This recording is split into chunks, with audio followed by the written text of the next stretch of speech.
കുറച്ചു ദിവസം നാട്ടിലില്ല ഇനി പൊരയൊക്കെ എത്തിയിട്ട് ന്യൂസ് നോക്കുമ്പോ ന്യൂസിലെല്ലാം നമ്മളെ ബേരിക്ക ബീച്ച് എന്ത് ബൈ സംഗതി എന്ന് പറഞ്ഞിട്ട് പോയിട്ട് നോക്കുമ്പോ സംഭവം പണി വാളിന് ഏകദേശം 3/4 കിലോമീറ്ററോളം റോഡ് കടല് കൊണ്ടുപോയി. പിള്ളേരെല്ലാം കളിച്ചിട്ട് ബേരിക്ക സൈഡിൽ നിന്ന് പെരിങ്കിടി സൈഡിലോട്ട് നടന്നിട്ട് പോകാൻ പോലും റോഡില്ല. അങ്ങനെ മോശമായിട്ടുണ്ട് റോഡിന്റെ അവസ്ഥ. അവിടം വരെ റോഡ് ഉണ്ടായത് പണ്ട്, അതിപ്പോ വന്ന് വന്നിട്ട് ഇപ്പൊ ഇത്ര ചെറുതായിട്ടുണ്ട്. ഇനിയും കടലാക്രമണം ഇങ്ങനെ തുടങ്ങിയെങ്കിൽ എല്ലാം കൊണ്ടുപോകും. പണ്ട് റോഡിന്റെ അപ്പുറത്ത് കുടിവെള്ള പൈപ്പ് ഇട്ടതല്ല ഇപ്പൊ നമുക്ക് നേരെ കാണുന്നുണ്ട്. അപ്പൊ നിങ്ങൾക്ക് തന്നെ മനസ്സിലാവും റോഡ് എത്രമാത്രം കടൽ കൊണ്ടുപോയിട്ടുണ്ട്.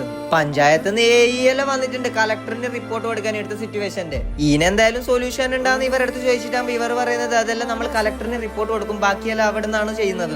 ഇവിടുത്തെ ഈ സിറ്റുവേഷനും ഈ അവസ്ഥയല്ല നമ്മളെ കളക്ടറിനും ഇവിടുത്തെ മേലധികാരിക്കെല്ലാം കാണുന്നവരെത്തുന്നവരെ ഈ വീഡിയോ ഷെയർ ആക്കാം. Location Kasaragod Mangalpady ബന്ദിയോട് ബേരിക്ക beach. പിന്നെ ഒരു പേടിപ്പെടുത്തുന്ന കാര്യം എന്ന് പറഞ്ഞാൽ തൊട്ടപ്പുറത്ത് തന്നെ കുറച്ച് പൊരയിലുണ്ട്. അപ്പൊ ഇനിയും ഇങ്ങനെ കടൽ കയറി ആ പൊര എല്ലാ കടലും കൊണ്ടുപോകും. അപ്പൊ ഇതിനൊരു താൽക്കാലിക പരിഹാരമല്ല, നമുക്കൊരു പെർമനന്റ് സൊല്യൂഷൻ ആണ് വേണ്ടത്. കഴിഞ്ഞ കൊല്ലം കുറച്ച് പോയിട്ടുണ്ട്, ഇക്കൊല്ലം കുറെ പോയി, അടുത്ത കൊല്ലം ഇന്നും അധികം പോകും. സോ നമുക്ക് ഇതിനൊരു പെർമനന്റ് സൊല്യൂഷൻ ആണ് വേണ്ടത്. അപ്പൊ നമ്മളെ കളക്ടറും MLA എല്ലാം നമ്മളെ ഈ ഒരു സിറ്റുവേഷന് പെട്ടെന്ന് തന്നെ ഒരു സൊല്യൂഷൻ കണ്ടുപിടിക്കും നമ്മൾ പ്രതീക്ഷിക്കുന്നു.